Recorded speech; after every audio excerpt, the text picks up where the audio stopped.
Ananda ada yang tahu bagaimana cara ilmuwan biologi itu bekerja?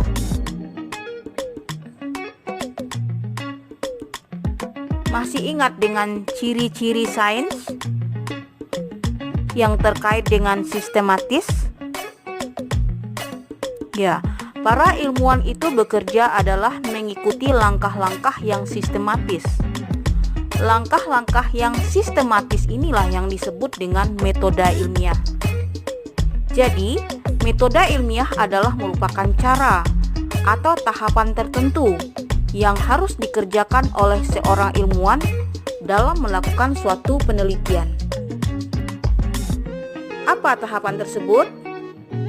Pertama adalah merumuskan masalah. Kedua, mengumpulkan data atau keterangan. Ketiga, mengajukan atau menyusun hipotesis. 4. Melakukan percobaan atau eksperimen. 5. Mengolah dan menganalisis data. 6. Menarik kesimpulan. 7. Mempublikasikan hasil penelitian. Jadi ada lebih kurang 7 tahapan dari metode ilmiah. Dapat dipahami? Baik, untuk selanjutnya nanti akan dijelaskan bagaimana penerapan metode ilmiah ini.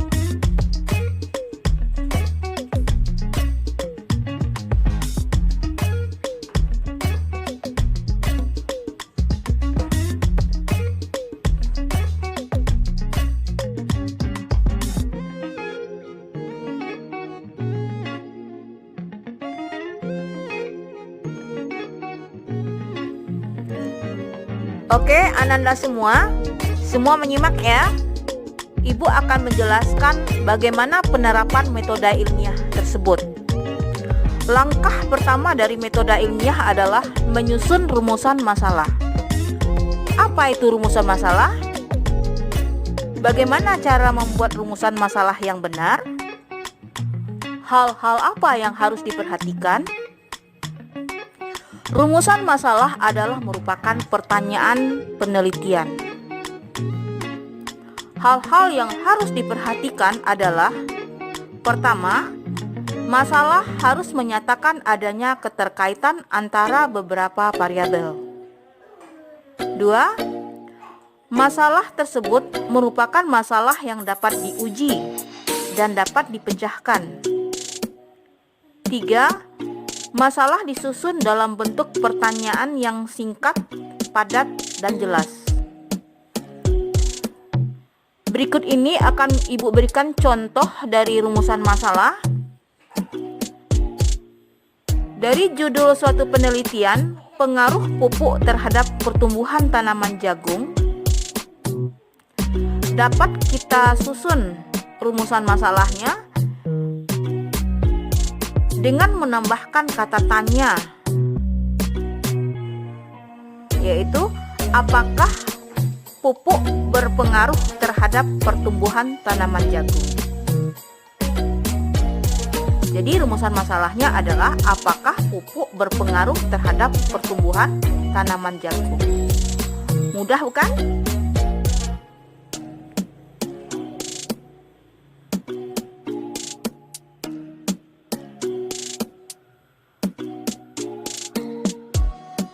Langkah metode ilmiah yang kedua adalah mengumpulkan data atau keterangan. Bagaimana cara mengumpulkan data-data atau keterangan dan apakah gunanya? Data-data yang kita kumpulkan itu dapat kita ambil dari pengamatan atau observasi langsung, dapat dengan interview langsung, Dapat juga dengan menggunakan jurnal penelitian orang-orang terdahulu terkait dengan rumusan masalah kita. Kemudian apakah gunanya kita mengumpulkan data-data ini? Gunanya adalah untuk memperkuat kerangka teori penelitian kita yang akan nantinya menjawab langkah metode ilmiah yang ketiga, yaitu hipotesis.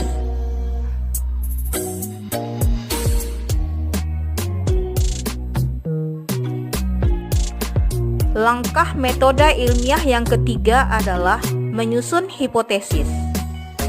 Apa itu hipotesis? Dan bagaimana cara membuat hipotesis yang benar? Hipotesis adalah merupakan jawaban sementara atau dugaan sementara atas pertanyaan penelitian yang kita ajukan dalam rumusan masalah tadi. Hal-hal yang harus kita perhatikan dalam menyusun hipotesis adalah hipotesis harus ditulis dalam pernyataan sederhana dan jelas dan berdasarkan informasi yang dikaji baik dari sumber bacaan maupun fakta.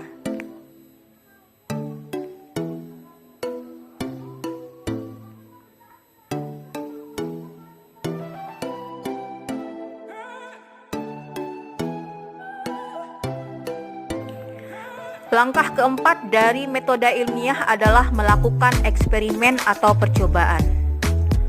Melakukan eksperimen atau percobaan adalah merupakan langkah penting dalam metode ilmiah. Gunanya adalah untuk membuktikan hipotesis yang kita ajukan. Bagaimana cara melakukan eksperimen dengan benar? Pertama, kita rencanakan percobaan kita, atau dengan istilah desain percobaan.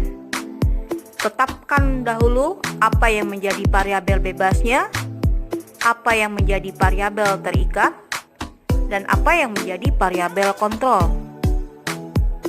Kemudian, kita buatkan bagaimana prosedurnya. Variabel bebas adalah perlakuan yang dibuat tidak sama dalam suatu percobaan. Atau dengan arti kata, apa yang mau kita cobakan dalam penelitian tersebut. Misalkan, kita mau mencobakan pengaruh pupuk, atau kita mau menguji pengaruh cahaya, atau kita tertarik bagaimana pengaruh air, dan lain sebagainya. Itu adalah contoh dari variabel bebas. Variabel terikat adalah variabel yang muncul akibat dari adanya variabel bebas. Akibat dari penggunaan pupuk atau akibat dari cahaya tadi, bagaimana pengaruhnya terhadap pertumbuhan tanaman? Nah, di sini yang menjadi variabel terikat adalah pertumbuhan tanaman. Kemudian, variabel kontrol. Apa itu variabel kontrol? Variabel kontrol adalah perlakuan yang dibuat sama dalam suatu percobaan. Kalau kita membuat variabel bebas kita adalah jenis pupuk, maka yang menjadi variabel kontrolnya bisa kita contohkan adalah dosis pupuknya.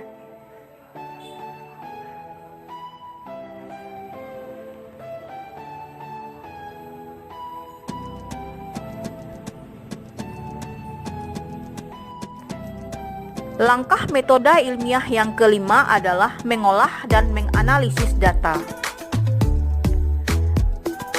Dari percobaan yang sudah kita lakukan, kita akan memperoleh data. Dan data itu kita susun. Kita tampilkan baik dalam bentuk tabel, bisa dalam bentuk diagram, atau dalam bentuk grafik.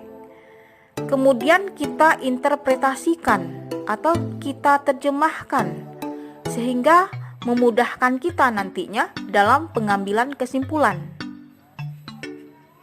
Contoh, dalam percobaan tadi kita mengambil variabel bebasnya misalnya adalah pupuk. Dengan desain percobaan, perlakuan A adalah tanpa pupuk, B adalah pupuk kandang dari kotoran sapi, C adalah pupuk kandang dari kotoran ayam, ternyata setelah kita lakukan eksperimen, perlakuan C, penggunaan pupuk kandang dari kotoran ayam lebih meningkatkan hasil pertumbuhan tanaman.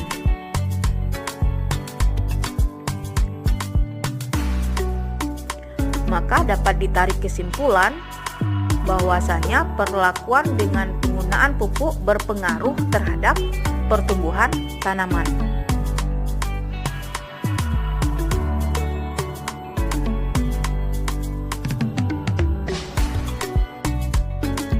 Langkah metode ilmiah yang keenam adalah penarikan kesimpulan. Kesimpulan merupakan penilaian apakah sebuah hipotesis yang diajukan ditolak atau diterima. Jika dalam pengujian terdapat fakta-fakta yang cukup untuk mendukung hipotesis, maka hipotesis dapat diterima. Jika dalam pengujian tidak terdapat fakta-fakta yang cukup untuk mendukung hipotesis, maka hipotesis ditolak.